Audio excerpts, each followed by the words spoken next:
My dearest friend in the neighboring world, I hope this message finds you well and surrounded by the love of your chosen family, however that may look in your reality. I'm writing to you today from my kitchen, where the gentle hum of morning activity fills our home. Sarah's making her famous blueberry pancakes, while Marcus is already deep into his morning meditation routine in the garden. The kids are still sleeping, but I can hear the soft murmur of conversation from the office where Alex and Jamie are planning today's schedules. You see, my friend, I live in what you might find to be a rather different world when it comes to how we structure our families. Here, marriage isn't just between two people. It's modular, fluid, and beautifully complex, like a symphony with multiple instruments each playing their essential part. I know this might sound strange to you, but bear with me as I share how our world works. What if I told you that the very foundation of what you call traditional marriage, that sacred bond between two people, evolved here into something more like a band, or perhaps a sports team, where every member brings their unique talents to create something greater than the sum of its parts? Our marriage units, as we call them, typically consist of 4 to 8 adults who enter into a committed partnership together. Not unlike how musicians form a band, each person has their role, their specialty, their contribution to the harmony of daily life. We have what you might call the leader, the one who naturally coordinates and guides major decisions, much like a band's front person or a team captain. Then there's the nurturer, often multiple nurturers actually, who specialize in emotional support and child rearing. We have our practical managers, those brilliant souls who handle finances, logistics, and keep the household running smoothly. And of course, we have our creative spirits, the ones who bring joy, innovation, and cultural richness to our family life. I'm curious, my friend, how do you manage in your world when one person falls ill, or travels for work, or simply needs a mental health day? Here, there's always someone to pick up the slack, always a warm presence in the home, always another perspective when challenges arise. Let me paint you a picture of how this came to be. Centuries ago, our ancestors faced the same challenges you probably know well: the isolation of nuclear families, the overwhelming burden placed on two people to be everything to each other and their children, the economic strain, the loneliness when one partner was away, the devastating impact when relationships failed. But here's where our histories diverged, dear friend. Instead of accepting these limitations as inevitable, our society began experimenting. What started as extended family arrangements and communal living slowly evolved into something more intentional, more structured, yet more flexible than anything that came before. The breakthrough came when we stopped thinking of marriage as ownership and started viewing it as membership, like joining a club, or better yet, like being recruited for a team where everyone's unique skills are valued and needed. This shift in perspective changed everything. Now you might be wondering about the practical details. How do we actually make this work day to day? Well, imagine, if you will, a household where someone is always naturally gifted at cooking and enjoys it. Someone else excels at financial planning, another person has an intuitive understanding of children's needs, and yet another brings mechanical skills and home maintenance expertise. Instead of forcing everyone to be mediocre at everything, we lean into specialization. But here's the beautiful part: it's not rigid. People can shift roles, learn new skills, and evolve within the family structure. It's like a role-playing game, where you can develop new abilities over time. Take our friend David, for instance. He joined our extended family network 5 years ago as what we call a support specialist. He was incredible with technology and home automation, but over time he discovered a passion and talent for early childhood education. Now he's transitioned into being one of our primary child development coordinators, while still maintaining the smart home systems that make our lives easier. The economic advantages are staggering, honestly. When you have 6 adults pooling resources, sharing expenses, and optimizing for efficiency, the financial stress that seems to plague so many relationships in other worlds simply doesn't exist here.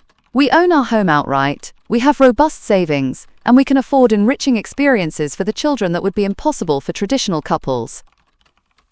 But beyond the practical benefits, it's the emotional richness that truly transforms life. Children here grow up with multiple parent figures, each offering different perspectives, skills, and types of love. The phrase "it takes a village" isn't just a saying for us, it's a lived reality. I often wonder about children in your world, dear friend. What happens when they don't connect well with one or both of their parents? Here, if little Emma clashes with Sarah's parenting style, she naturally gravitates toward Marcus or Alex. There's always another adult who can provide what a child needs at any given moment. The concept of parent lottery that I've heard exists in your world, where children are essentially stuck with whatever parenting quality they're born into, seems almost cruel from our perspective. Here, children have options, multiple sources of wisdom, guidance, and affection. Now, I know what you're probably thinking. How do we handle jealousy? How do we manage the complexity of multiple intimate relationships? These are fair questions, and I won't pretend it's always easy. The key is that we've had to develop emotional intelligence as a society in ways that might be foreign to you. We have extensive education about communication, conflict resolution, and emotional regulation. Joining a marriage unit isn't something people do casually. It requires preparation, much like training for a demanding profession. We also have what we call family constitutions, detailed agreements about expectations, boundaries, decision-making processes, and conflict resolution procedures. These aren't cold, legal documents, but living agreements that evolve as the family grows and changes. When it comes to intimate relationships within the unit, well, that varies significantly between families. Some maintain more traditional pair bonds within the larger structure, while others embrace a more fluid approach to physical and romantic intimacy. The key is that everything is consensual, discussed openly, and agreed upon by all members. I find it fascinating that in your world, people often struggle with the concept of their partner having close friendships or emotional connections with others. Here, we celebrate the fact that no single person could possibly meet all of another person's emotional and intellectual needs. It's not a failure, it's simply human nature. One aspect that might surprise you is how we handle what you call dating. When someone is looking to join a family unit, it's much more like a careful recruitment process. Families actively seek out individuals whose skills, personality, and life goals align with their needs and vision. We have specialized consultants who help match people with compatible families, much like career counselors help people find suitable jobs. There are also temporary arrangements, where someone might join a family for a specific period to see if it's a good fit for everyone involved. Some of our most celebrated families have become almost like brands. The Martinez-Chen-Okafor unit, for instance, is famous for their innovative approaches to sustainable living, and has even written books and given lectures about their family model. Children dream of being invited to join such prestigious families, much like athletes aspire to play for championship teams. We also have what we call specialist rotations. These are individuals who don't seek permanent family membership, but instead offer their expertise to various families on a contractual basis. Think of them as family consultants. A nutrition expert might rotate between several families, helping optimize meal planning and health outcomes. A music teacher might provide cultural enrichment across multiple households. This system has created incredibly diverse career opportunities. Family coordination has become a respected profession, with people specializing in helping large family units run smoothly. There are conflict resolution specialists who focus specifically on family dynamics, and integration coaches who help new members adapt to existing family cultures. But perhaps what I find most beautiful about our system is how it handles the natural cycles of human life. In your world, I understand that aging often means increasing isolation and burden on adult children. Here, elderly family members transition naturally into advisory roles, sharing their wisdom and experience while being cared for by the family community they helped build. When my grandmother Elena reached her 80s, instead of facing the loneliness that seems common in your world, she became our family's unofficial historian and wisdom keeper. The children would gather around her for stories and life lessons, while she provided continuity and perspective that enriched all our lives. Now, I must address something that might make you uncomfortable, but it's important for understanding our world. Physical intimacy, sexuality, and reproductive choices are handled very differently here. We've had to develop sophisticated approaches to these fundamental human needs. Some family units have designated intimacy coordinators, People who specialize in ensuring that everyone's physical and emotional needs are met in healthy, consensual ways. This might involve facilitating connections between compatible members, organizing social activities, or even helping arrange relationships with people outside the family unit when appropriate. The concept of sexual jealousy, while not entirely absent, is much less prominent in our culture. We're raised from childhood to understand that love and affection aren't finite resources that diminish when shared. When Marcus develops a romantic connection with Sophia, it doesn't threaten my relationship with him, any more than his friendship with David would. This might sound strange to you, but we often have what you might call group intimacy, where multiple family members share physical and emotional closeness simultaneously. These experiences strengthen family bonds and create shared intimacy that's difficult to describe to someone from a culture of exclusive pair bonding. Reproductive decisions are made collectively, with careful consideration of family resources, dynamics, and desires. Children aren't just the responsibility of their biological parents, but of the entire family unit. Genetic diversity is maintained through connections with other families, creating extended networks of kinship that span multiple households. What's particularly interesting is how we handle the redundancy that makes our families so resilient. Unlike your world, where losing one partner can devastate a family structure, our units are designed to withstand change. If someone needs to leave for career opportunities, health reasons, or simply personal growth, the family continues to function. We have backup systems for everything. Multiple people capable of handling finances, several skilled cooks, various sources of emotional support and childcare. It's like having redundant systems in engineering, designed to prevent single points of failure. This doesn't mean departures are taken lightly.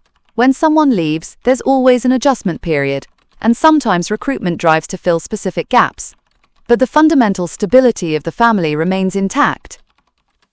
I'm curious about how you handle disagreements in your two-person marriages. Here, our larger numbers actually make conflict resolution more manageable. When two people disagree, there are others who can mediate, provide perspective, or simply give everyone space to cool down. We have regular family meetings, much like corporate board meetings, where major decisions are discussed and voted on. Everyone has a voice, though some decisions require unanimity, while others can proceed with majority agreement, depending on what our family constitution specifies.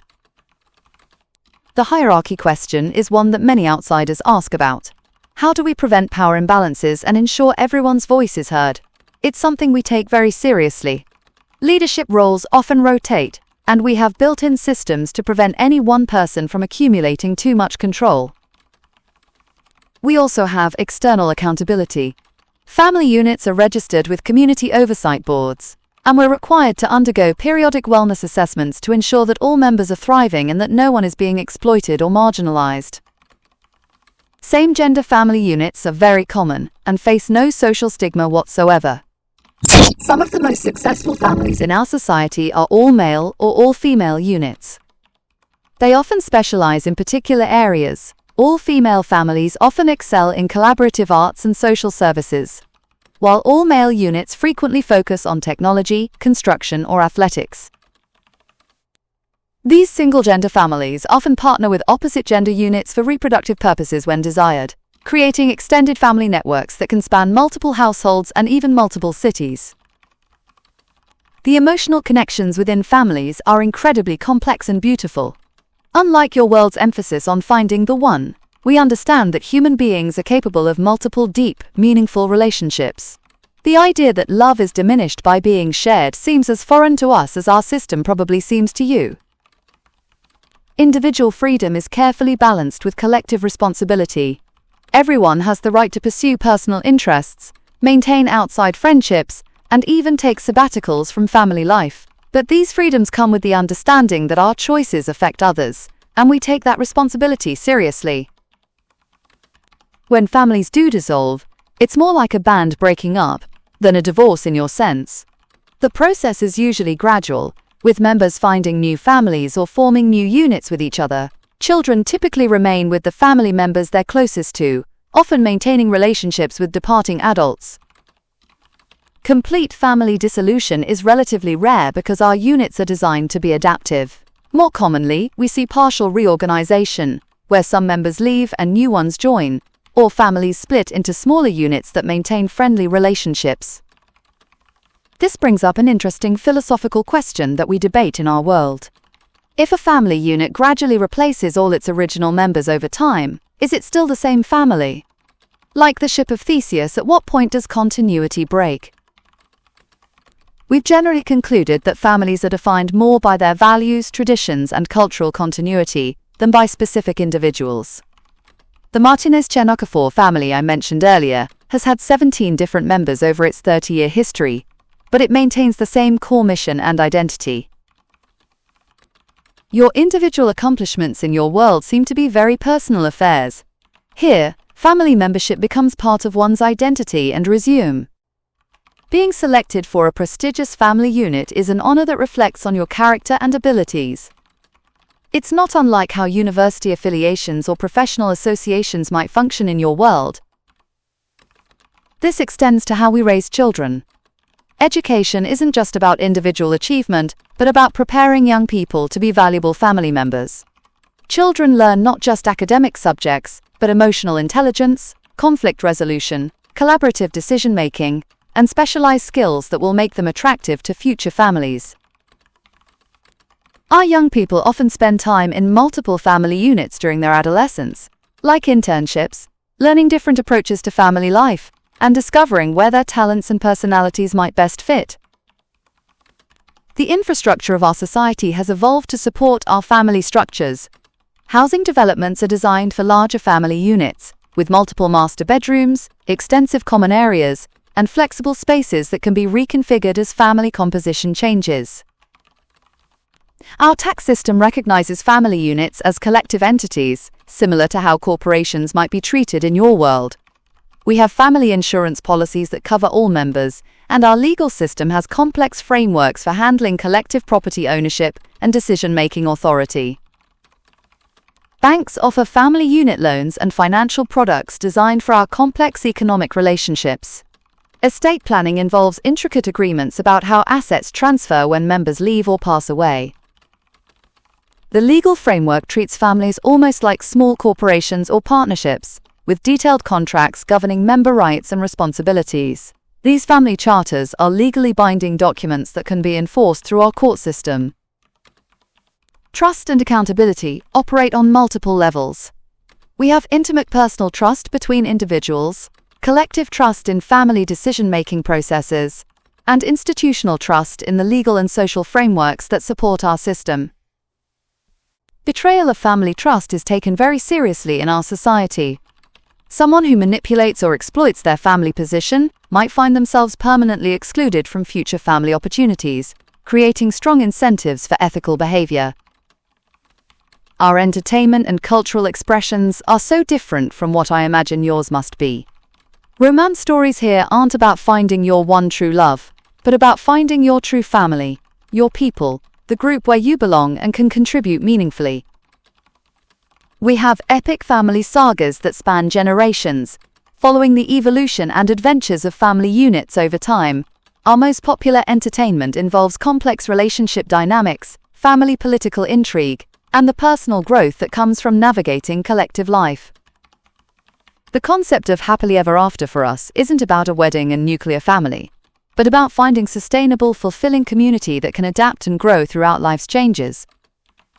Religious and spiritual traditions have had to evolve significantly to accommodate our family structures. Most of our faiths now emphasize community, collective spiritual growth, and the sacred nature of chosen family bonds. Some traditional religious groups initially resisted our family models, but over time, even they've recognized the spiritual richness that comes from intentional community and mutual support. Many now see our family units as closer to early religious communities than modern nuclear families. We do have failures, dear friend. I don't want to paint our system as perfect. Some families become insular and cultish. Others struggle with power imbalances or communication breakdowns. Mental health challenges can be amplified in group settings, and conflict resolution sometimes fails. We've learned that success requires constant attention to emotional health, communication skills, and individual development within the group context. Families that neglect these aspects often struggle or dissolve.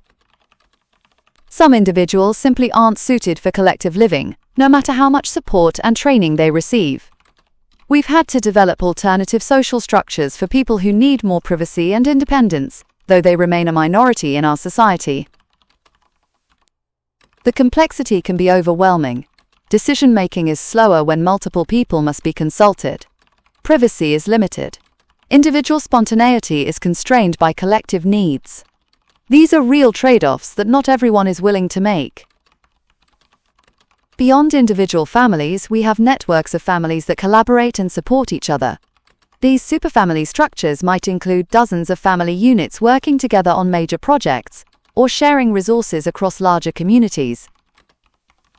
Some regions of our world have evolved even further, creating town-sized family networks where the entire community operates like an extended family unit, with specialized neighborhoods for different functions and life stages. These mega-communities can undertake projects that individual families couldn't manage, like establishing new settlements, major research initiatives, or large-scale environmental restoration projects. We occasionally have contact with other parallel worlds, including yours, through various interdimensional research programs. The cultural shock goes both ways, I assure you. Visitors from your world often struggle with our lack of privacy and individual autonomy. They find our collective decision-making frustrating, and our emotional intimacy overwhelming. Many describe feeling claustrophobic in our family environments.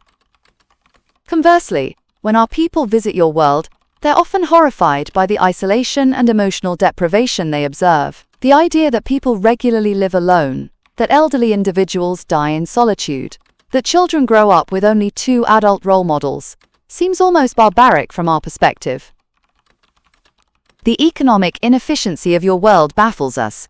Why would every household need its own set of tools, appliances, and equipment that sit unused most of the time? Why would people struggle financially when pooling resources could solve so many problems? But perhaps most puzzling to us is the emotional scarcity in your world. The idea that love and affection are treated as limited resources that must be hoarded and protected, rather than shared and multiplied, seems to create so much unnecessary suffering.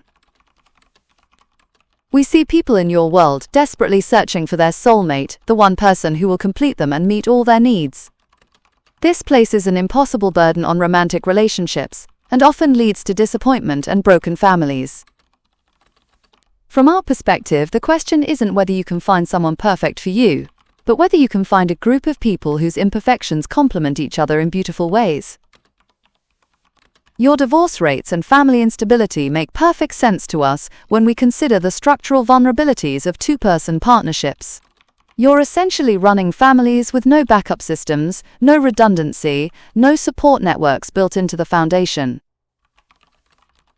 When we observe your world's struggles with childcare, eldercare, mental health support, and economic security, we see problems that our family structure naturally solves. Not perfectly, not without effort, but systematically and sustainably. I sometimes wonder what would happen if our worlds could share knowledge and learn from each other's approaches. Perhaps there's wisdom in your emphasis on individual autonomy and romantic pair bonding that we've lost. Maybe your creativity and innovation benefit from the independence that we sacrifice for security and community. Could there be hybrid models that combine the best of both approaches? Smaller family units with stronger individual rights, more flexible arrangements that allow for both collective support and personal freedom. I imagine some people in your world reading this and thinking it sounds wonderful, while others are horrified by the loss of privacy and independence. Both reactions make sense from your cultural perspective. What I find most interesting is that both our worlds are trying to solve the same fundamental human needs for love, security, meaning, and community. We've just chosen very different approaches to these challenges. Your emphasis on individual achievement and personal fulfillment has created innovations and artistic expressions that constantly amaze our visiting researchers. The diversity of thought and experience that comes from your more individualistic culture produces remarkable creativity. Our emphasis on collective stability and mutual support has virtually eliminated poverty, homelessness, and social isolation. Our crime rates are negligible, our mental health outcomes are excellent, and our environmental sustainability is far superior to most worlds we've encountered. But we've also potentially sacrificed some of the passionate intensity that seems to characterize your romantic relationships. Our love is broader but perhaps less concentrated. Our families are stable but maybe less spontaneous. I wonder if the very scarcity of intimate connection in your world makes it more precious when found. Does the risk of loss make love more intense? Does the vulnerability of relying on just one person create deeper bonds? These are questions we debate in our philosophical societies. Some of our thinkers argue that we've optimized for happiness and security at the expense of the full range of human emotional experience. Others contend that the suffering caused by family instability and social isolation in your world isn't worth whatever benefits it might provide. They see your system as needlessly cruel and inefficient. What I believe is that both our worlds represent valid experiments in human social organization. Neither is objectively superior. They're simply different approaches to the complex challenge of creating meaningful, sustainable human communities. Your world's respect for individual choice and personal autonomy has value that extends beyond just personal freedom. It creates space for innovation, for questioning established norms, for discovering new possibilities that more collective societies might suppress. Our world's emphasis on mutual responsibility and collective care provides security and belonging that seems increasingly rare in your reality. It creates resilience and community support that can weather almost any crisis. Perhaps the real wisdom lies not in choosing one approach over the other, but in understanding the trade-offs involved and making conscious decisions about what we value most. As I finish this letter, my friend, I'm sitting in our family room, where Sarah is helping little Emma with her homework, while Marcus and Alex discuss plans for next weekend's family camping trip. The dinner preparations are happening in the kitchen, with Jamie leading the effort and 3 others helping.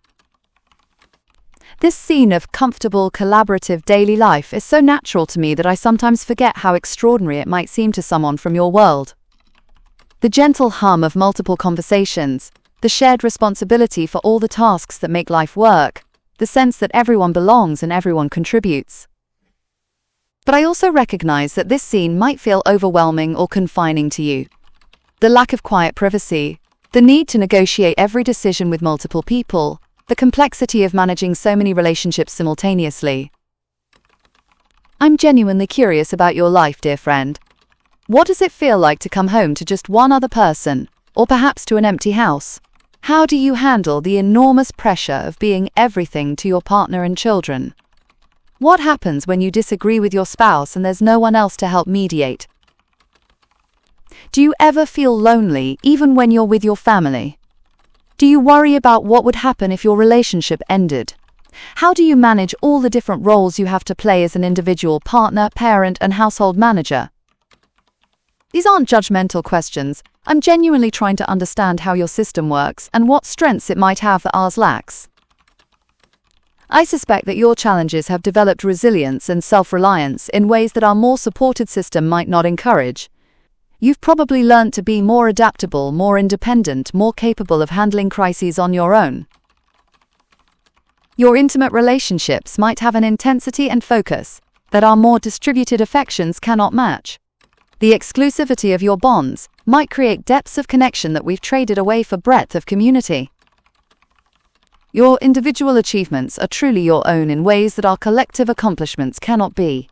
The satisfaction of personal success, the pride of independent capability, the freedom to pursue your own vision without committee approval. These are valuable things, and I don't want to minimize them even as I share the benefits of our different approach. What strikes me most about our exchange is how it illustrates the incredible creativity of human social organization. Both our worlds represent sophisticated solutions to the fundamental challenges of creating meaning, security, and fulfillment in human life. Neither approach is natural or inevitable. Both require complex social institutions, legal frameworks, and cultural norms to function effectively. Both have evolved over time to address the shortcomings and challenges that emerged as they developed. The fact that such different systems can both create thriving societies suggests something hopeful about human adaptability and creativity. We're not locked into any particular way of organizing our most intimate relationships and family structures. Change is possible. Evolution is ongoing, and perhaps the future holds even better approaches that neither of our worlds has yet imagined. I hope this glimpse into our world has been interesting rather than disturbing, thought-provoking rather than threatening. My goal isn't to convince you that our way is better, but simply to expand your sense of what's possible. Perhaps knowing that functional, happy families can take radically different forms might offer comfort to those in your world who struggle with the expectations and limitations of traditional structures. Or maybe understanding our system's benefits and trade-offs might help you appreciate the unique advantages of your own approach to love and family. Whatever you take from this letter, I hope it reminds you that the way things are isn't the only way things could be. Human creativity and adaptation have produced remarkable diversity in how we organize our most important relationships. Thank you for listening to my long rambling about marriage and family in our corner of the multiverse. I'd love to hear about your experiences and perspectives someday. How do you make your system work? What do you love about it? What challenges do you face? Until we can exchange more stories, I remain your curious friend in the neighboring world, fascinated by the beautiful complexity of human connection in all its possible forms. With warm regards and hopes for continued correspondence, your friend from the world where families are teams, where love multiplies when shared, and where no one has to carry life's burdens alone. Thank you for listening to my letter until the end. I'd love to hear what you thought of my world. Just drop a comment below. If my letter was useful in any way, please hit like and subscribe to the channel. I'd appreciate if you could support by making donations through the QR code on the bottom right or the link in the description. Thanks again for today. I hope you'll join us again next time.